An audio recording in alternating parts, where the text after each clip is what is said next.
Donc, on a Todd Petrillo qui est originale courte, essai scientifique, analyse de la lisibilité, on compte le nombre de lettres dans chaque mot. Et donc, diagramme boîte moustache pour ces données. Donc, on sait que le nombre de mots de lettres, c'est 1.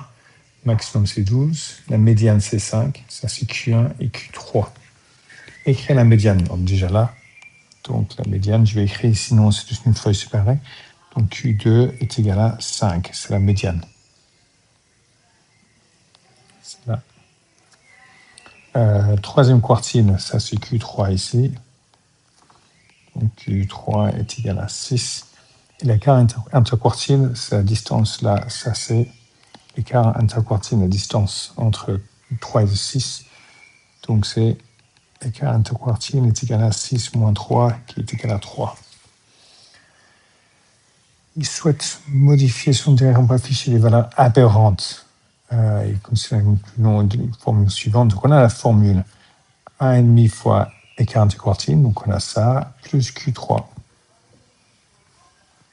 Donc on va essayer de faire, ça fait 1,5 fois 3 plus 6 qui est égal à 4,5 plus 6 qui est égal à 10,5.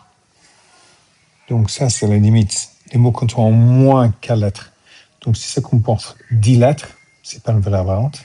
Si ça comporte 11 lettres, c'est une valeur apparente. Je ne peux pas avoir 10 lettres et demie. Donc K est égal à 11.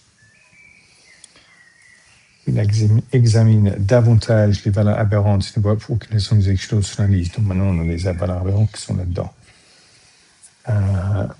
C'est le nombre de lettres de chaque mot de l'essai, c'est N. Et l'effectif dans le tableau suivant. Utiliser les valeurs centrales des classes pour contrer une estimation de la moyenne. Donc, valeur centrale entre 1 et 2, c'est 1,5. C'est valeur centrale.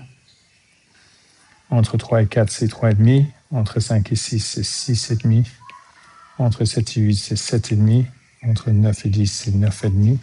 Entre 11 et 12, c'est 11,5. Entre plus grand que 13, il n'y a rien, donc ça ne compte pas, on ne va pas le mettre. Et après, je mets ça dans la calculatrice. Donc, valeur centrale dans une colonne et effectif dans l'autre. Ça, ce sont des effectifs. Je ne vais pas mettre le 13 parce qu'il n'y a rien dedans.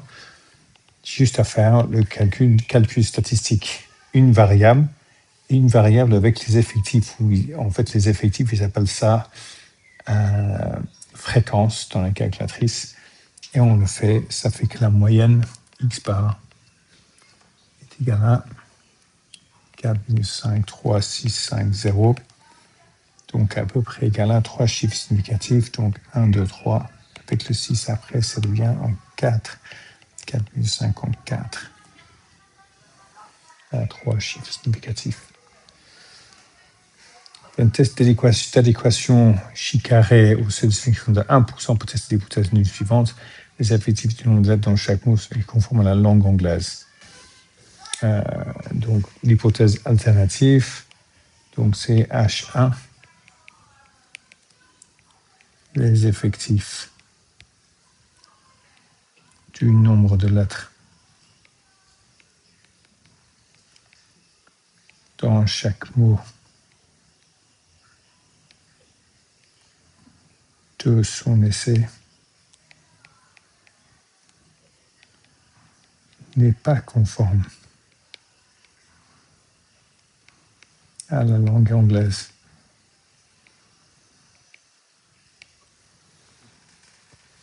Maintenant, attendu, c'est ce qu'on attend, et observer, c'est ce qu'on observe, et écrire le nombre de degrés de liberté. Donc, il y a 1, 2, 3, 4, 5, 6, 7.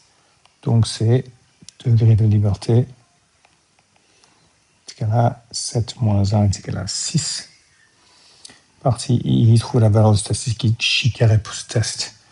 Donc, je mets première colonne, ou deuxième colonne, je mets 2 colonnes. Un attendu, l'autre observé, et je fais test chi-carré avec attendu et observé. Et ça me donne une valeur de chi-carré qui est chi-carré est égal à 20,3131, etc. 3 chiffres significatifs, je commence à compter ici 1, 2, 3. Avec un 1 après, ça reste 20,3. trouver la valeur de P. Donc P-val, même chose, c'est P-val qui est 0,00243 537, qui est à peu près égal à 3 chiffres significatifs. Les zéros ne comptent pas au début. 243 avec le 5 après, c'est comme 244. À la bonne position, du coup, je fais ça, 244, 3 chiffres significatifs. La valeur critique de ce test est de 16,82, 1%, 16,82, donc c'est au-delà de 16 et plus petit que 1%, c'est la même chose. Donc ici, on n'a que 0,00244 et plus petit que 0,01 qui est 1%, dont on accepte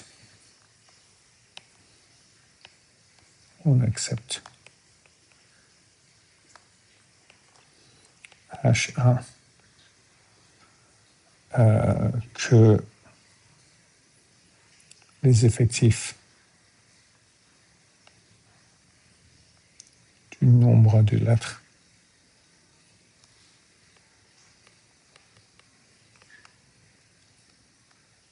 n'est pas conforme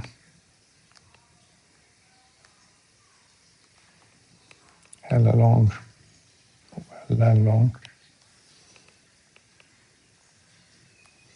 anglaise.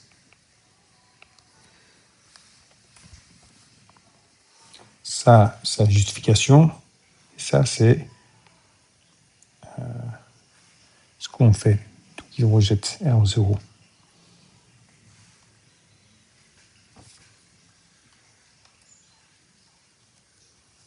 En fait, je dois écrire.